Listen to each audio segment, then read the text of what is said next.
The Crit Show contains elements of horror, fantasy violence, and adult language. Content warnings can be found in the episode description.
Hello, everybody, and welcome back to The Crit Show, where we are playing The Clockwinders.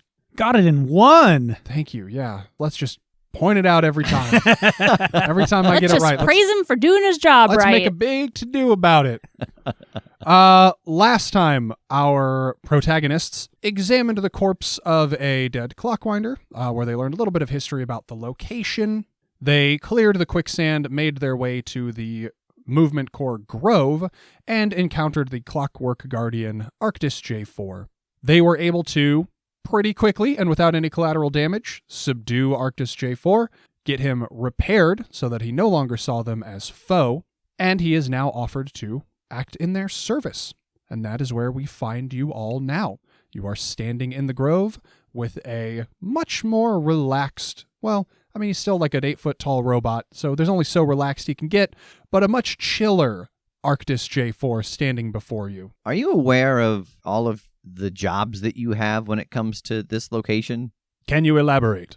Like, you're here to protect. Yes. Do you know why they gave you a big moose head? I have a moose head?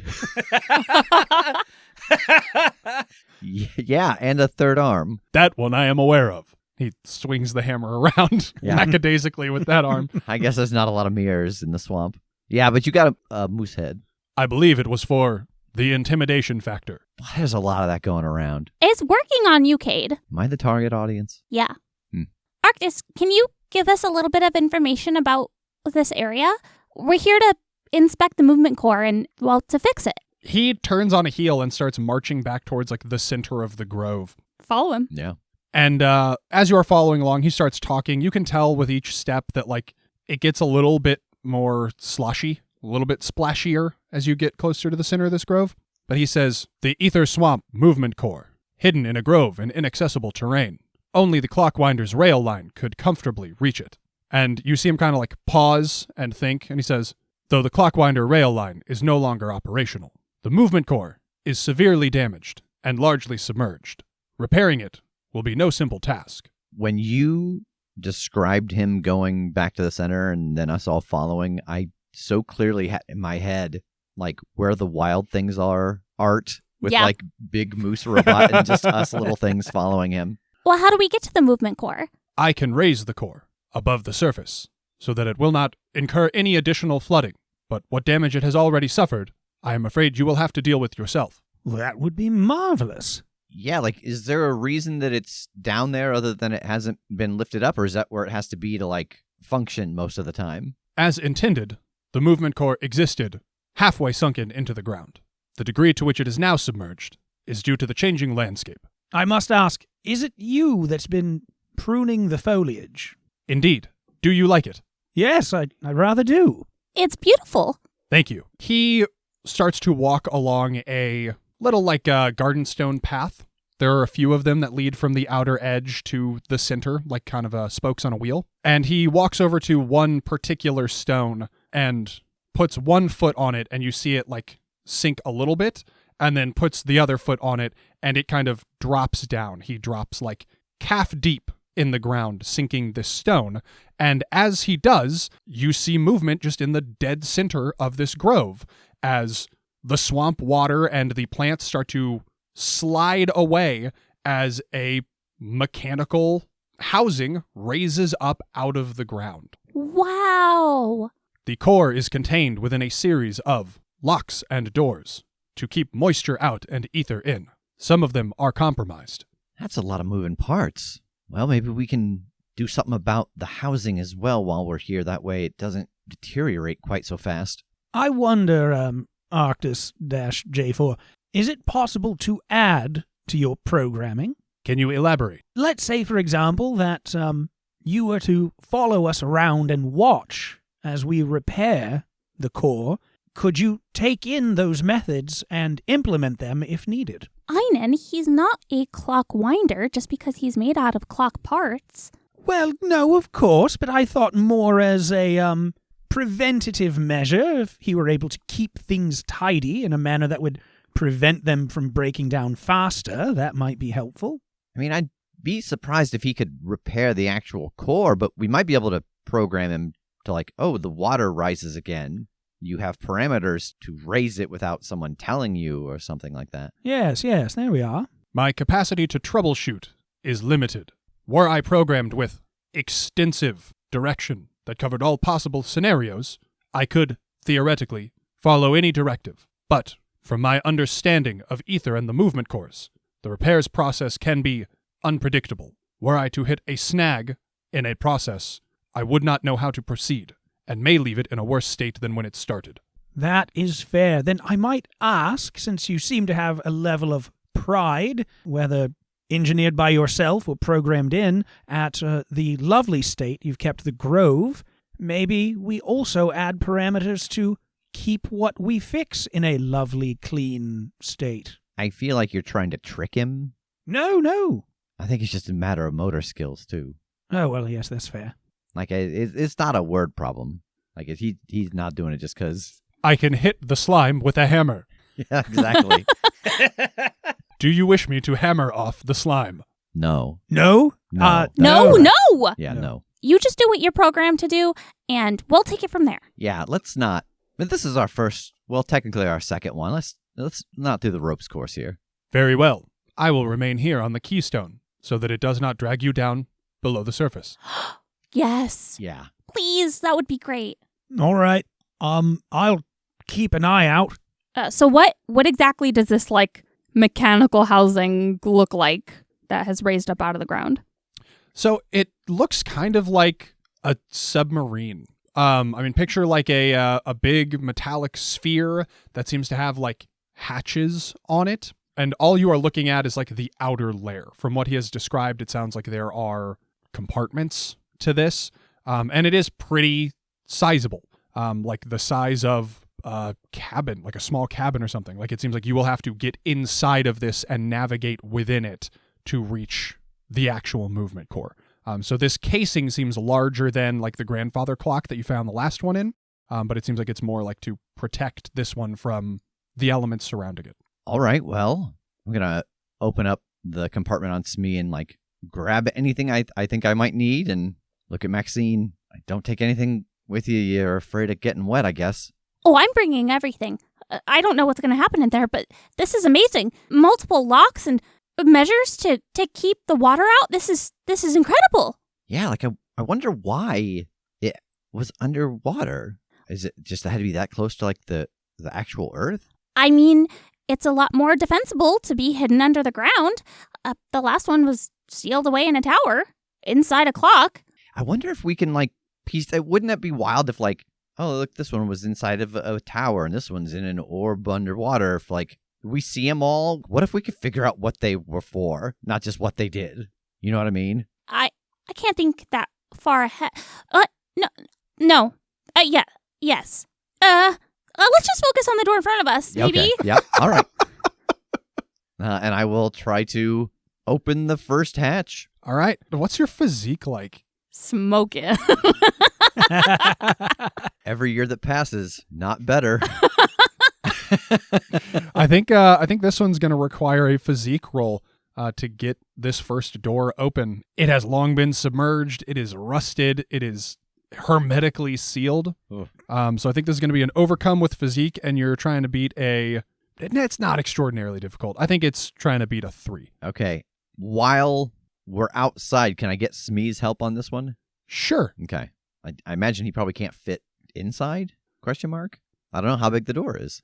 The door is about person-sized. I'm trying to decide. It might be a squeeze. Yeah. I don't think he could comfortably fit through it. Sure. Well, he's a sphere, so He's a sphere, and he's big enough that you can, like, sit on one of his legs. Yeah, I don't think Smee would get in there. Okay. I mean, can I just assist? Can I also be helping with if you this? want to steal his fucking thunder, I guess. Wow, what a vote of confidence. I thought you meant to get Smee through the door, and I'm like, you're gonna squeeze the metal? Can I grease him up? I'll push, you pull. You can. So this would be a teamwork, which, as we've discussed, whoever has the highest skill is like kind of making the base roll, and anybody else who has at least a +1 can add a 1 to it. What's Einon's physique? 3. What is Kade's? 0. Okay, so it wouldn't really be a teamwork because I Kade cannot see. contribute. But, I mean, narratively, it could look like a teamwork. Yeah, you could sell it as a teamwork. Yeah, I'm contributing by standing back and saying, come on, you can do it. Well, then would that be the thing where I'm technically rolling it, but like I could invoke Smee and, like we can invoke each other's shit, right? Correct. Yeah, if the narrative positioning is right, you can invoke somebody else's aspect. Isn't Smee a Smee stunt? is a stunt, yeah. Oh, Yeah. I see. That one you can't do. Yeah, fair. Does the stunt outweigh Einon's physique? It does not. The stunt gives me a +2. Is this probably better to just have Einon try to open the door? Yeah. Yeah, I mean, it's numbers-wise, it sounds like having Einon do it would be the way to go. But Unless narratively, if Kade wants to do it. if Kade No, wants to look like a tough guy, No. Yeah. strong. Gotta impress this moose. I gotta impress this moose. That's a shirt. No, listen, I know what I'm good at. It's burglary. I'm not a proud man. So getting through a door should probably be. Can I use burglary on this door? Interesting. I mean, it would be, somehow bypassing the mechanism or something. Like it'd be finding an alternate way through this door rather than just turning the latch. Yeah. Yeah. How? I What does guess it you look like? can't really pick a hatch. Yeah, it's like a submarine hatch. It's got one of those wheel things to turn to get the door open. Just swipe a credit card down the seam. I mean, you got a big wrench. Is that anything? I Does mean, We need the door to close again, though. old-timey safe crackers were burglars, and they had to do giant You don't have a wheels. stethoscope, though. I mean, instead of because it is just this big hermetic seal. It really is just leverage. Yeah, I mean, most of the problem with this door, it's not that it is locked. It is just that it has Old failed. and rusted. Yeah. Hey, Einon, could you come open this? I suppose I can give it a shot. Okay, overcome with physique, trying to beat a 3. Okay. That is a 3, exactly. And you thought you weren't going to be helpful when it came to repairing these. Yeah, my shoulder hurts a bit, but I think I've got this wrenched open. Did your back hurt from carrying all of us? Oh, heavens no. I love this because I feel like in the art, Kade looks more yoked than Einon. Like, yeah, definitely. Maybe it's just because he's wearing a tank top, but I feel like he's got more pronounced musculature. I think it's just because his time living with his group of thieves, he just has no body fat. Yeah, it's been scarce. It's been it's some lean years. It's been rough out there. And I don't know if you're aware of this or not. Clockwinders, not a lot of funding. So even since I've started living with them, it's still Things are not looking up. Yeah. Like I hoped they might. I'm in a swamp. in a tank top. All right. On a tie, we'll say you get what you want at a minor cost. I think it's just going to be 1 physical stress. Just take something out of you. Okay. But you power through. You can see the rust breaking off as you get this wheel moving and get it turned about 180 degrees. And you feel the big chunk of the locking mechanism disengaging, and you are able to swing the door open. It's tough even to do that because it is kind of pushing against the muck and the mire of the swamp where it's gotten a little sloppier here at the middle. And as it opens, some of the swamp water does leak in. The bottom of that door is kind of at ground level. Some water starts to slide into that door. And as you are all looking as this door opens, you can see that it leads to a catwalk, a passageway that seems to curve out, lead around the perimeter of the inside of this dome. It is like a metal grated floor. You can see that on either side, a little ways from the door, there are some metal stairs that lead down some, so that you will end up like actually subterranean. And the water that leaks in here falls through that metal grate floor and goes like far enough down somewhere that it's not like pooling right there. This goes deeper in, and that water has followed the depth. Boy, that water's probably not good. Oh, this is incredible. Oh, left or right? We got to get down these stairs. Hey, J4, if you put any more weight on that, does it go higher? Negative. Crap. Also, once we go in, what do you do if an actual intruder enters the grove? I will fend them off. Which means you'll step off of the stone, right? Presumably. In the past, clockwinders were prepared to die for the job. Can we have Smee stand on the stone? Yeah, well, let's have Smee on the stone, and then you can... Could you close the door just in case this transition doesn't go smoothly? Yeah, oh yes, no, that's a great idea. And I'll close it. Just shut it again. Yeah. All right. You reclose the door. Smee, do you mind? Yeah, J4, we're going to make it so that in case of intruder, you're free to do what you got to do. Smee will hold the door. I am not certain that will work, but I am happy to let you try. Oh, you think he's not heavy enough? Perhaps not heavy enough, perhaps too heavy. The keystone is calibrated precisely to my weight. Oh, no. Oh. How much do you weigh? Is that in your memory banks? What's a lot of kilograms? Why don't we try it? Why don't we have Smee stand on there, and if it doesn't work, we know he's too light. No, if it doesn't work, we know he's too light, but if it no, we don't know anything. Yeah. Oh, shoot. Okay, well, maybe we have him stand off, and then we just have him put one leg on the keystone and just keep applying pressure until it does work. Like, he just holds that. Oh, yeah. And then if like he puts all his weight on it and it doesn't work, we throw the moss bear hide on him. And Exactly just hope what that I that's was the thinking. exact amount of weight. Or we could fill this compartment with stones. Or we could just try and be fast so nobody comes to That's true. do anything. Do you suspect that there are hostiles on their way? There's a ghost. Oh, ghosts are real. I guess I don't Yes. know if you... Oh, you did know that. Okay. There's a ghost around who's angry, and we don't know exactly what it does, but it is causing problems. I think it won't be a problem. I think we'll be all right. I introduced this as a threat and idea. And now I'd like to walk it back. This is going on too long. This bit's a little much. Let's try the Smee thing real quick, and if it doesn't work, let's just go on it. All right. Smee plaps over in his flat shoes. He's gonna have to shake him off in order to get all of his foot points into a small enough area to be on this stone. Is that amenable to you, the creator? Sure. Okay. Then as he's walking over there, it's like a kid kicking off their flip-flops at the pool. I'm trying to catch him. And J4 steps off, and you see the whole contraption start to sink down again, and Smee puts like 1 foot on, and it doesn't stop sinking, and he puts 2 feet on, and it doesn't stop sinking. He puts 3 feet on, and ads start to play. So ultimately, Smee gets all 4 of his feet on there, very precariously balanced. A very small surface area that all these little points are on. And it does not seem to be sufficient. The stone does not sink beneath his weight. I'll toss the moss hide over his back. I love this so much that it works. It's so good that you guys happen to have that and that we've established that it's extra heavy. I don't think reasonably it should work, but I like it so much that it's gonna work. So you throw the hide on him, and that is enough. He sinks down on the stone, and the mechanism raises back up out of the ground. And Arctis J4 says, "Unbelievable."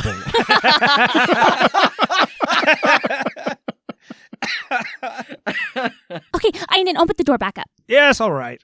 Another point of strain? I got the rust off the first time. Yeah, no, it's much easier this time. You get the door open again. Would be very nice if there was someone around that could easily clean rust off of things. Why are you all looking at me? Is that did I establish that I can do that? No. Or is it because I'm a woman?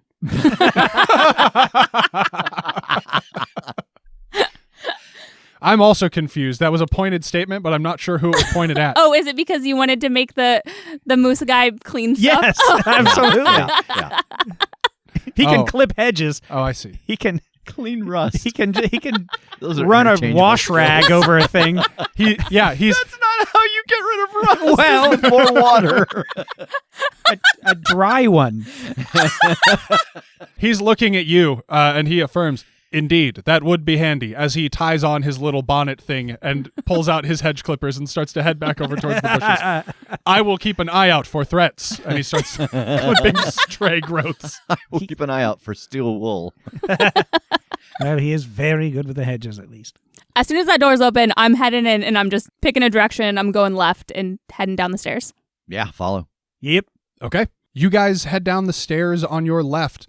They take you down about 10 feet, like about a story. And as you land on the great floor at the bottom of those stairs, you land in just a little bit of swamp water. It is backed up to this point. It is like an inch. It is very little. It's not even enough to like go up over your shoes, but it is somewhat obscuring the ground. You can see the grate of the floor underneath you. You can also see that to your right, more in the center of this dome, of this mechanism, under the water, it looks like there is a cylinder, a void that you might descend down into, where the inner workings of the movement core are, but it is fully submerged. Can I ask you a question about the world? Proceed with caution. Do we have gills? Please say yes. Indoor plumbing? Like, are pipes a thing? I'm sure that pipes are a thing, because ether is vented and contained and harnessed and shit. Okay. I would think that pipes must be a thing, yes? Okay. I want to see if there's a way to, like, make something, like, for a sub pump, like, to pump the water out. Sure. How are you going about that? You say you want to see if there is. I'm not sure if you mean, like... First, I want to see, if there's already stuff in place that does that. If there's not, are there things that I can cobble together to make that?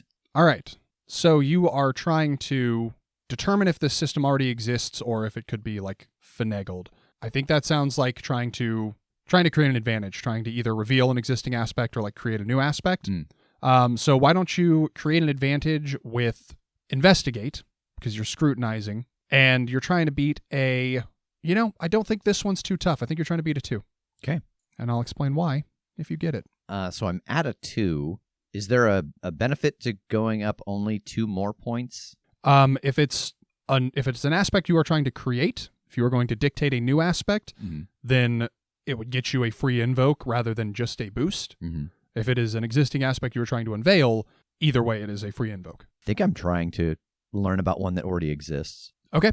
So you look around at what is visible, and you are able to track some of the pipes that are up around you that are kind of like behind and underneath this grated floor and walls and like the staircase. You can see it through the grates. You can see where they lead above you now that you are like subterranean, and where they lead down into this pit. And yeah, you are able to infer that there is some kind of pump system. That there is something built into this that, in the event of flooding, would be able to mitigate that, will be able to pump the water out. From what you can tell, and this is poor design, it is probably activated from the bottom. Yeah. So, you have unveiled the aspect of this environment that we will call the inner workings, and that comes with 1 free invoke. Okay, so there is a way to get this water out of here, but I think it turns on from the bottom, which really seems like the first thing I need to try to change if I can. Are either of you strong swimmers? More so, I just don't know for certain how deep this is. So it's more of are you a strong breath holder? That should be no problem for me. I just am not sure how to do whatever needs done once I'm down there. Oh, good point. I haven't had a lot of experience swimming, but, Yeah, Kade, I think that the thing that comes to mind for you is how hard could it be? Oh, yeah. Fish can do it. I can do it. So I'm going to compel your aspect. How hard can it be? You feel like you could probably handle this. So if you want to accept that compel and be the one to dive down here and try and get to the bottom, you will earn yourself a fate point. If you want to resist that, you will have to spend a fate point. I think I have to spend a fate point because I don't have a single thing looking at my character that I think, yeah, if I have to dive into the water and go really deep, crafting, I'm sure, will be the thing he'll ask me to do. Yeah, I'm gonna spend that fate point. Okay. What if I were just to swim down, gauge the depth, see what is down there exactly, and come back up to describe it to you? Perfect. Do you want to, like, tie a rope around you or something so if you get into trouble, we can pull you back up? Oh, yes, sure, that would be lovely. I'll get that same one you tied around Maxine's waist. Yes, that works. And It's still there. It's still tied up. It has been the whole time. We never took it off. Nope. Yeah. Nobody ever said that they were taking it off. So That's true. I take off my boots, strip out of my vest and shirt. I wrap that rope around my waist and tie it. slower. I kick my boots off. All right, I would say if the rope goes slack for more than like a minute, then just start hauling me back up. If it starts whipping around like I'm being eaten by something, pull it back up. Just pull on it, like, twice if you need us to pull you back up. Oh, yes, will do. Wait, only that or also the things that you said? Also those as well. Also yes. those. Okay. I'll dive in. All right. Go ahead and roll to overcome with athletics. Yeah, no. So I think you're trying to beat a 2. Rough roll, but I do have a 4 in athletics, so that brings me to a 3. All right. That is a success. You dive into this yucky, murky swamp water and start to swim down to the bottom. The good news is there is just like a little bit of ambient light from within this chamber all around, so it's not becoming pitch black. But you get down to the bottom of this pit and you see that like smaller casing, more like what you saw inside of the grandfather clock that you recognize to be the movement core proper here. It is currently closed up, but like the last one, it itself is not like watertight, so you're sure that it's still sustained some damage being in this flooded chamber. And you see what you think is this mechanism that Kade was describing, whatever will activate these pumps. It is some sort of box, some sort of like metallic cube that has 2 of those like handle, like 90-degree crank levers on it, and 3 twist dials, like how you activate a garden hose. Valves. Is that a valve? Yes.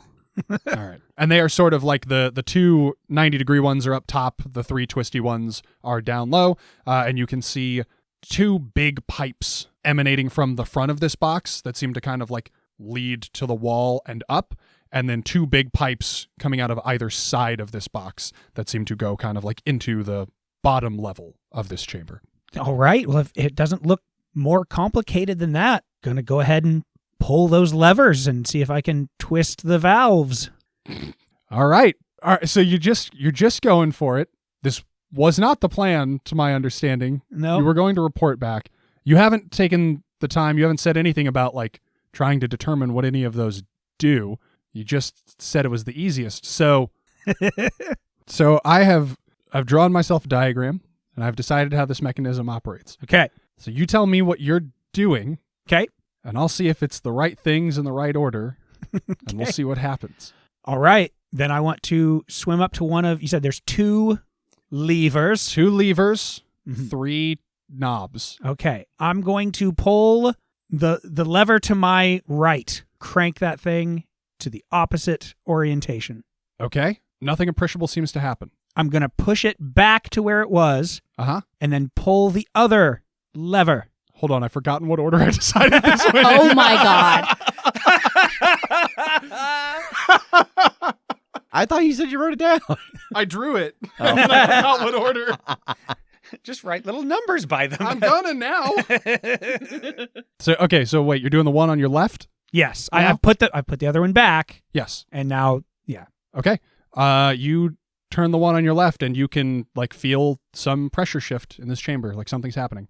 All right. Then I'm going to then turn the middle knob. Okay, you turn the middle knob, nothing happens. All right, I turn it back. Okay. I'm going to pull the right lever again. Okay.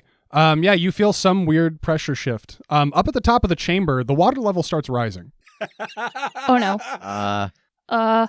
He's not pulling the rope at all. This is the opposite of what was supposed to happen. Yep. I am now going to turn the middle knob. Okay, you don't feel any change. I turn it back. Okay. I am probably near the end of my breath.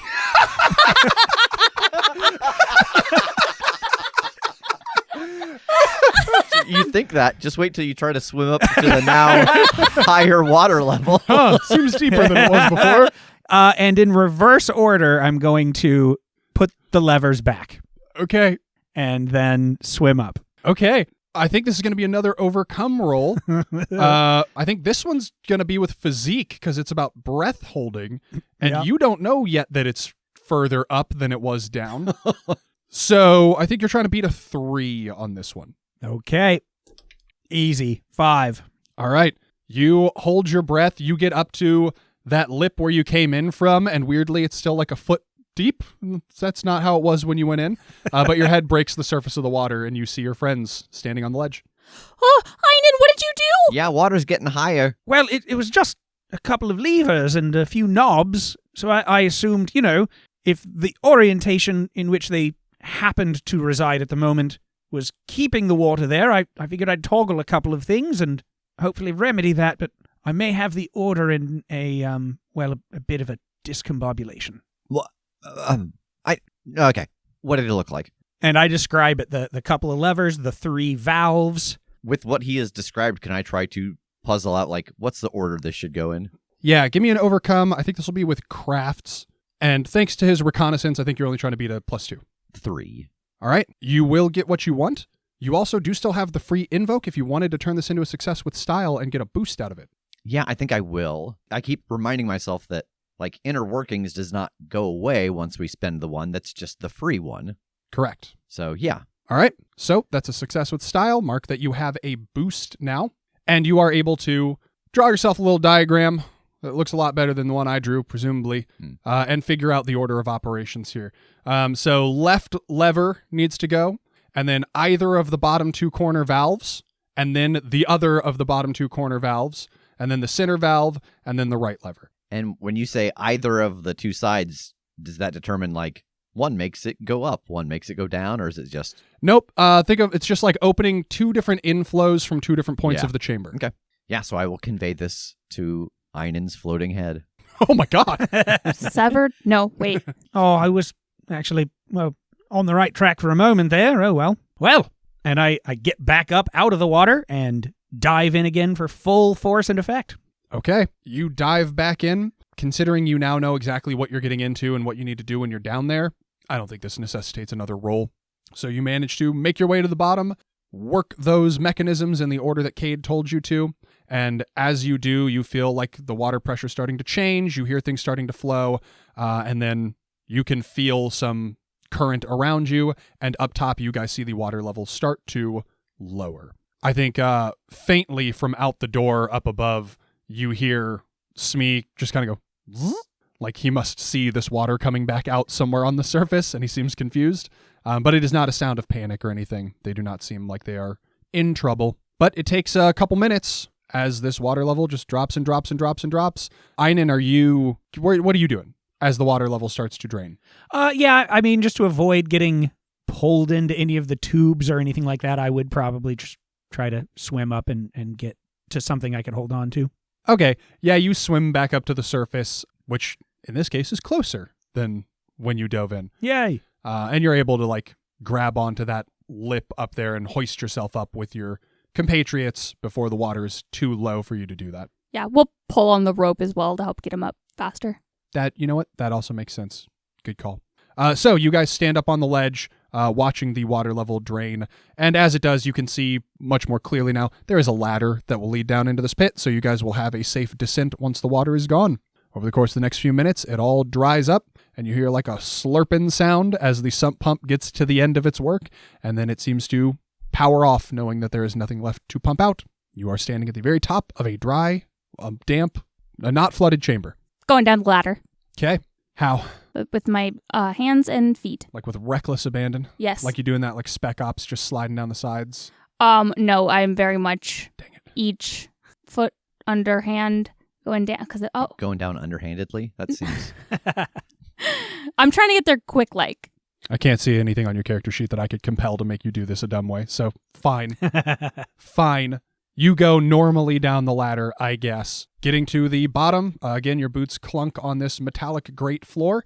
You can see that the little mechanism that contains the movement core proper is here, still shut, and even just from the outside, even the enclosure, you can see that it's in pretty bad shape.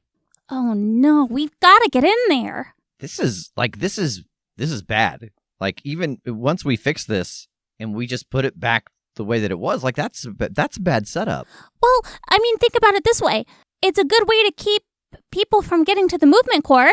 If you know exactly what you're trying to do, you dive down, you flip the switches in the right order, and it all clears out. And I guess if it's done regularly enough, it's probably not as much of an issue. But the fact that it's just been here by itself for all this time, it did so much more damage from exposure than was planned.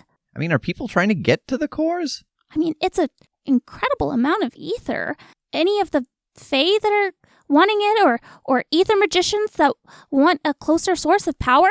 Absolutely. I thought the Fae were, like, coming from it. Well, I think it's from where they're from, but it's creating portals where they come through. It's still very much a part of where they live. Einon, is that right? Yes, more or less. Speaking of which, unless he's hiding around here, we won the race with Wazine. Yeah, that's what I was going to ask. Like, did he pop up in the water and swim out? Like, I mean, how I don't... close does the portal appear next to... I'm so curious. Like, here's the core. Portals are created near the core. Like, I wonder how far. Honestly, I don't think we know. Not for sure, anyway. But we might learn.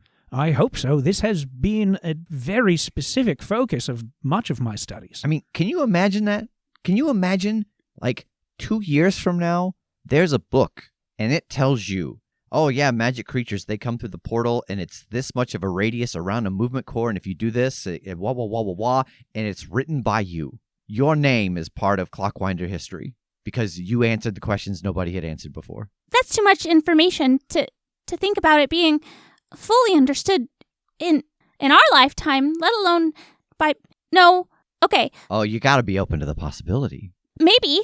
There yeah. you go. Just don't say no. Okay. But give me a maybe. Maybe. There you go. Let's get this cleaned up first, I think. Okay. All right, so what are you guys doing to this thing? I want to open up this housing and get a look at the movement core. Find out what's going on. So, Maxine, go ahead and roll to overcome with investigate. And I think, again, you're trying to beat a 2. 5. Alrighty, that is a success with style. So you will get a boost out of it. You can see that there is pretty significant water damage to the parts in here. A lot of the moving parts, the metal bits, are rusted from being exposed to water.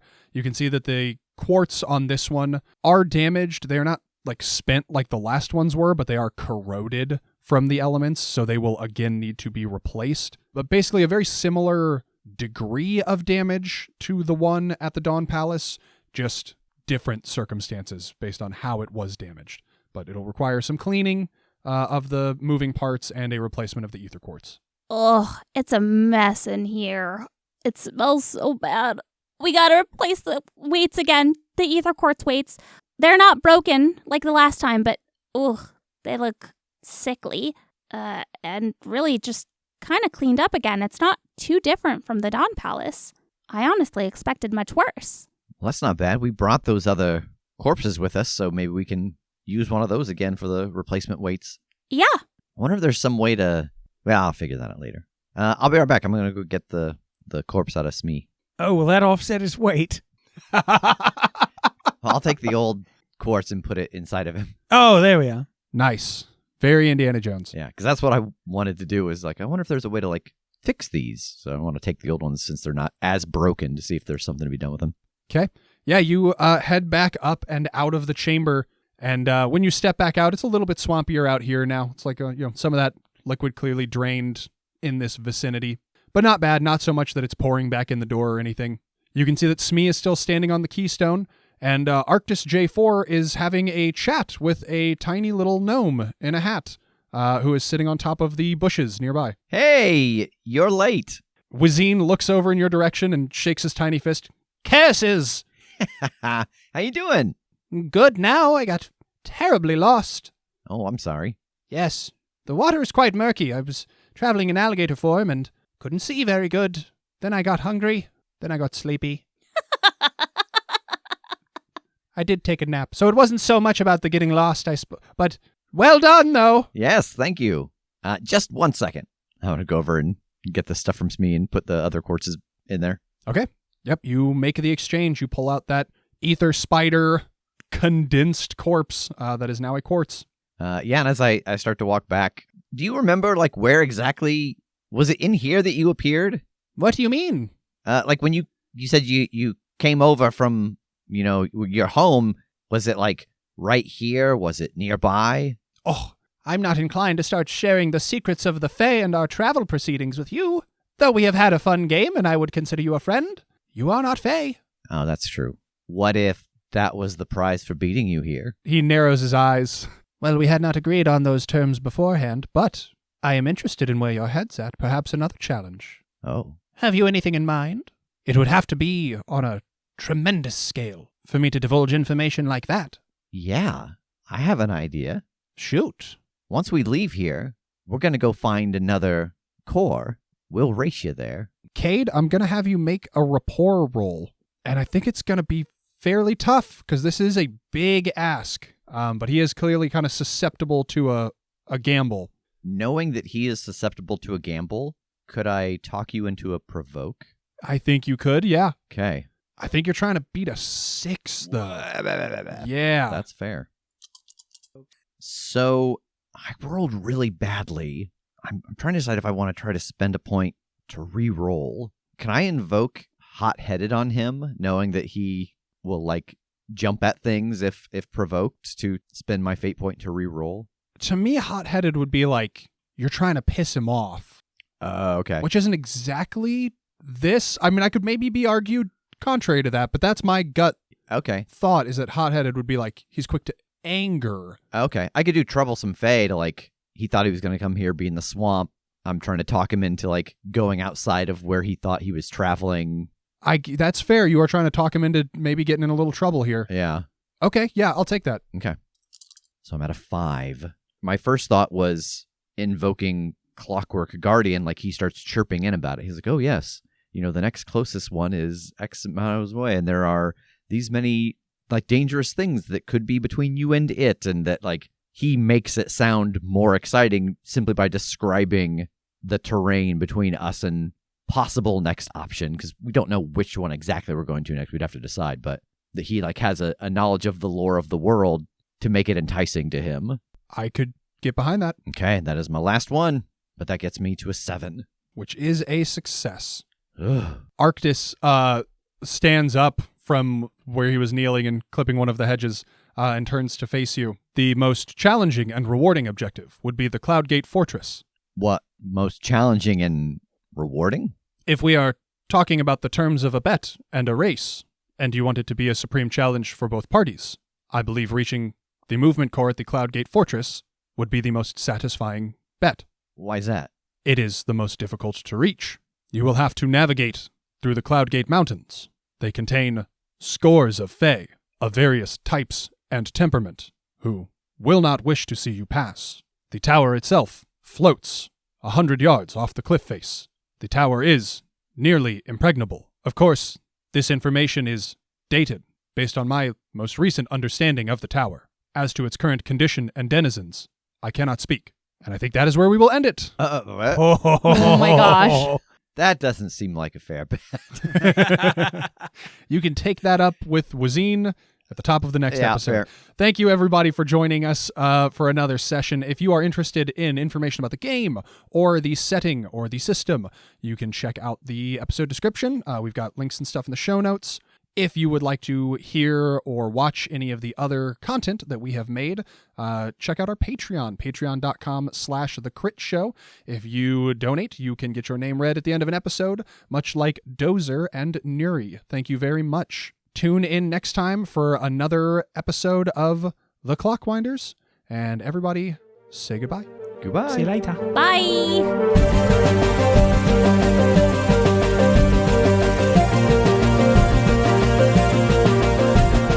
The Crit Show is a Critshow Studios production, edited and produced by Brandon Wentz, with music by Jake Purley. You can find more information about us at thecritshowpodcast.com. To keep up to date with upcoming live shows, contests, and other special events, follow us at The Crit Show on Facebook, Instagram, and Twitter. For even more weekly content, join us at patreon.com/thecritShow.